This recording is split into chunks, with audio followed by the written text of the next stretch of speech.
Hey ho, control freaks, I hope you're all doing fine. In this first episode of my tutorial series, we're going to use clips for ClyphX Pro to get you started. I had a bumpy ride back then when I started because I couldn't find a good step-by-step guide which explained the whole picture. I think ClyphX is quite simple as soon as you have the basic concept internalized, and explaining this is what I want to deliver to you. So my name is Schlappe and let's talk about ClyphX Pro.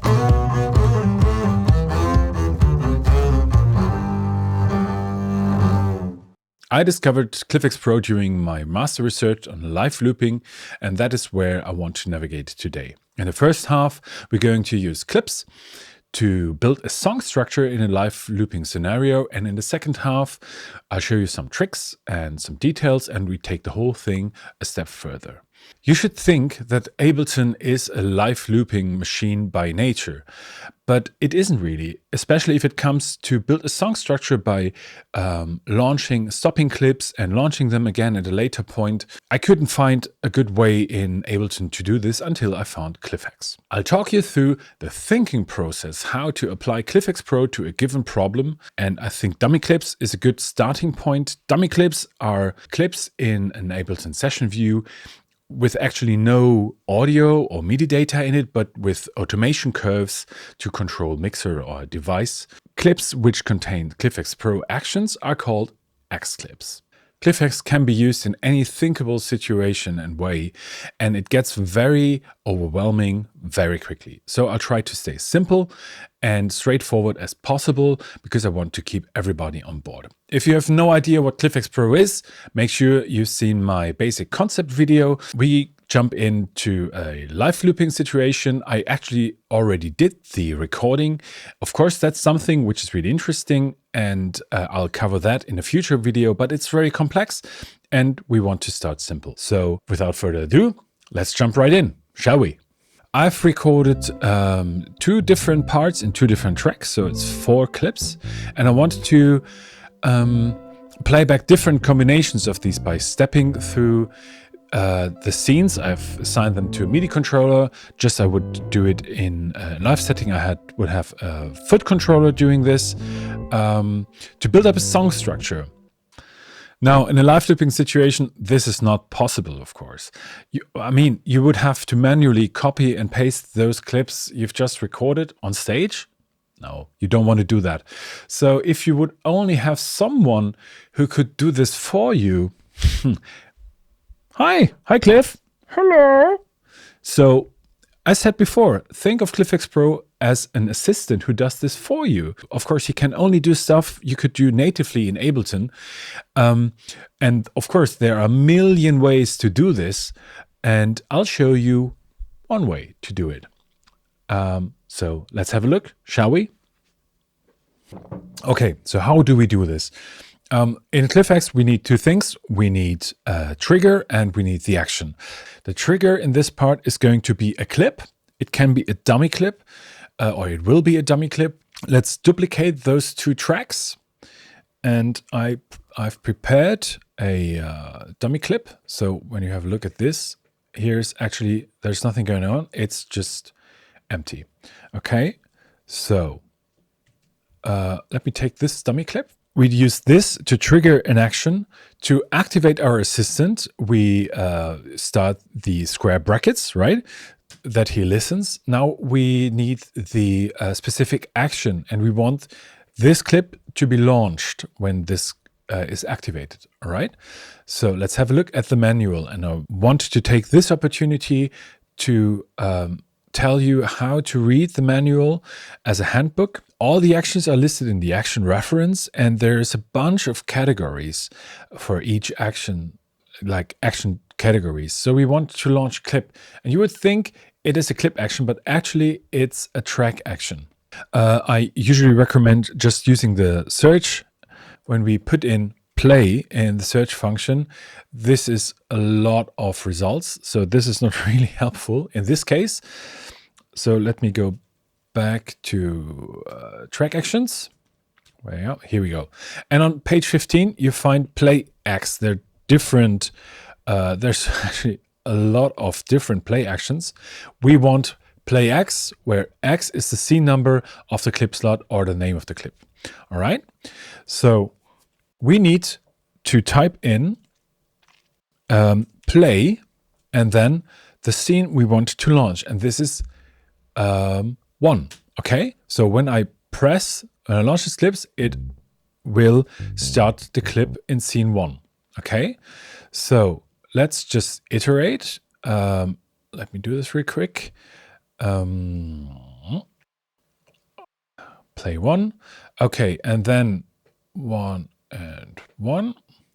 And then we need one for to play slot 2. So when I press this one, it'll play slot 2, right? Because in a live looping situation, you likely only have those clips at the top, right? So 2, 2, and I don't know, let me do it like this. And then also let me give this the right color because it just looks better, right?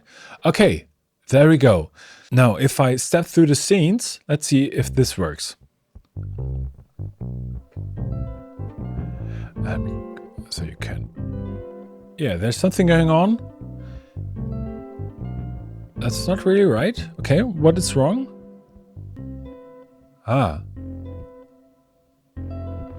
You see, actually the right clips are being triggered, but like a bar too late, right? So why is that? It's because the action gets triggered as the clip starts playing. So when I launch the scene, it's the next one where the clip is going to be triggered. So the action is like 1 bar too late. What we need to do is change the quantize, the launch quantize setting. I set it to none. And then what's going to happen now, if I launch this scene, let's see, did this work? Yes. Okay, so now these are in sync, right? Okay, so far so good. The only problem we run into is as soon as we launch a scene and the actual X clips are triggered, they stop the playback in the same track. Enabling it's not possible to allow a playback of 2 different clips in the same track. So what we need to do is take our X clips out of that track. Let's put them on a MIDI track. I prefer actually MIDI tracks for X clips because you just double click and you have a clip where you just write in play 1, right? That is what we need to put in, just as here. But what it does actually, of course, it affects the track where the clip is on. So we need to refer to this clip. And we do this, it's described in the manual. Let me quickly look that up. So applying actions to specific objects, and here, that is how you refer to a track. You put in the position. That's 1, that's the first track, followed by a /1. Now it works. When we trigger that, set the quantization to none. Okay, let me quickly iterate. Up. Okay, here we want to have a track 2.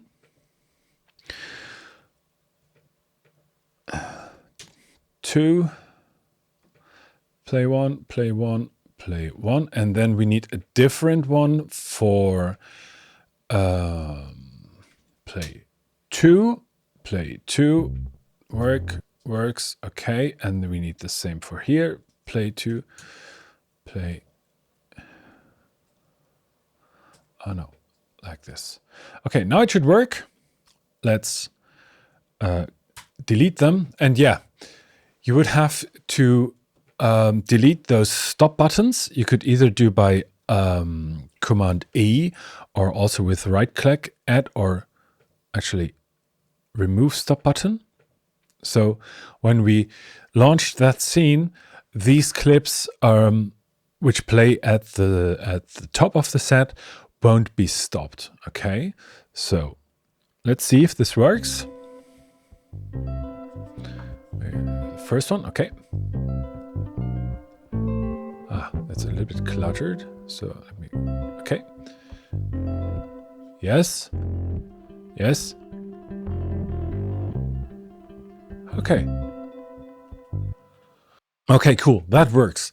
So now what we could do, I mean, if you imagine you have tons of tracks, and for each track you would need a different, an additional track to control it. That would get quite big. It has its advantages. Sorry for my English. I mean, it has its advantages. It's quite, you can actually see what's going on. That is really nice. But what you could do, you could put in 2 commands in once. And you do so like separating with a semicolon, right? So this would be play 1, and then the second track, first slot, play 1. And always also a best practice, always do a semicolon at the end and leave a space in between. So here, let me iterate.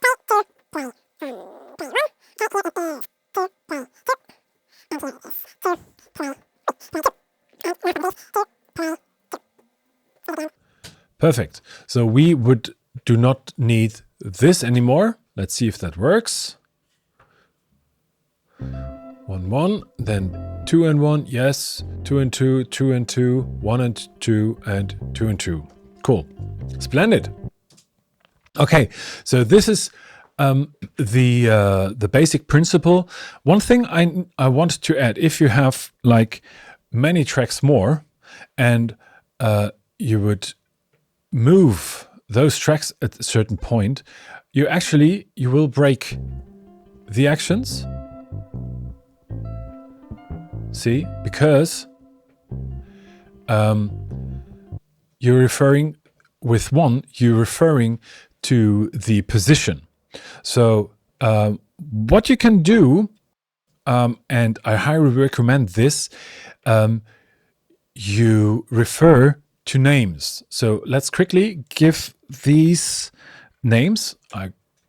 Base. Here's another best practice. Just chords.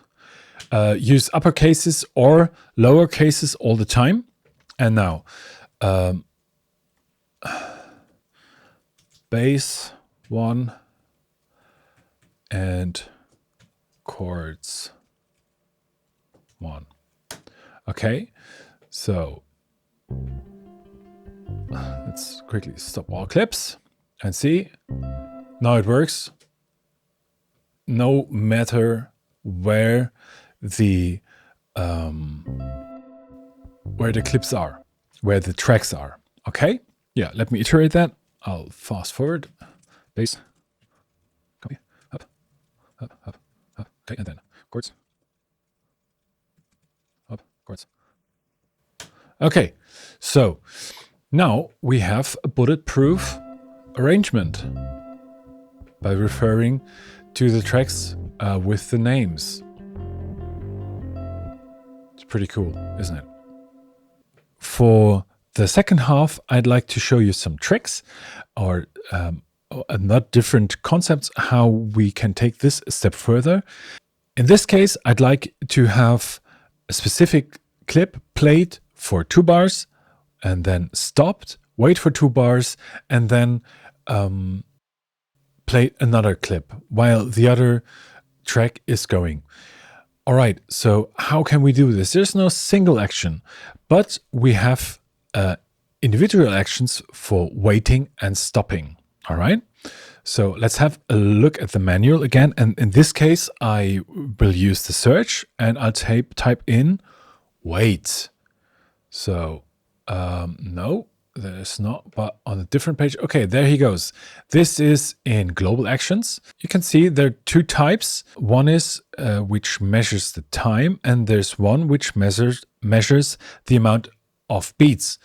And there's also an option for weighting bars. Perfect. That's exactly what we're looking for. And then we need stop. Okay, this is a few more results. No. I think it's in clip actions. No, sorry, in track action. I actually know where it lives. So here it is.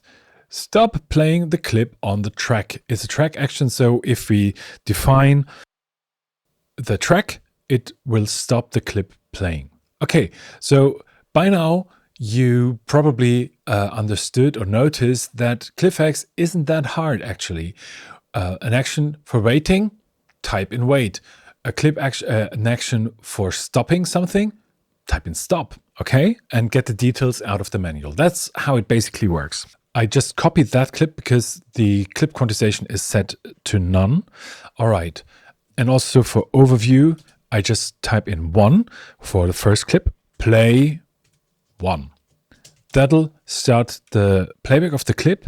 Then it should wait 2 bars. That was waits. There we go. Same as the above, amount of beats, specify B for bars. Okay, this is a global command. So 2 bars, semicolon, and then stop the clip in track 1. Yes, 1, stop, semicolon. And then after another 2 bars, semicolon, new action, start playback of clip 2. And don't forget at the end, the last semicolon. Okay, this is a pretty long action list. And let's see. And we want actually... All right, let's see if this works. Okay, so start clip 1, wait for 2 bars, stop the clip, wait for another 2 bars, and start playback of clip 2. Perfect. Now let's take this one step further. One thing which is particular in live looping, quite complex, is pickup bars. So that's something we can quite easily handle in ClyphX Pro. How would you do that? What I like to do when I tackle a problem is to see how would I do it in Ableton naturally. And that is, in this case, we have this marker which controls the start of a clip. So, and this is exactly what we want, right? So let's assume this is a pickup measure, right? So we need to start the playback of this loop on the beginning of the 8th bar. And before playing this loop, we need to wait 1 bar. And in ClyphX Pro, we have to split all those different actions in different actions. I make this Xclap ready for track 1 and track 2. So what we need is an action which controls this arrow. And this is called clip cue action, whereas X is the position of the cues in bar.beat.16th dot. Huh. Okay, so there's a little inconsistency. I come to that later. Let's try this clip. We need to specify the track. So this is 1 clip and then cue, and we want 8, 1, 1. Okay, so let's move this, start that clip, and works perfectly. It starts the clip immediately from bar 8 and lets and the cue point is then set to 8, right? Okay, cool. Let's implement the other actions. So clip 8 1.1. Oh, wait. It started this one. It actually should start this one. So we need to specify which clip is meant. And this is done by putting, let me quickly applying actions to specific objects and ranges, we find it here. Clip 5 is the clip on the 5th scene on the track. So we need the second one. So parentheses 2. Okay, now it affects the clip on the scene 2. That's what we want. I can erase that now. Another thing is we want in track 2, at the same time, we have to wait for 1 bar and then trigger launch clip 2.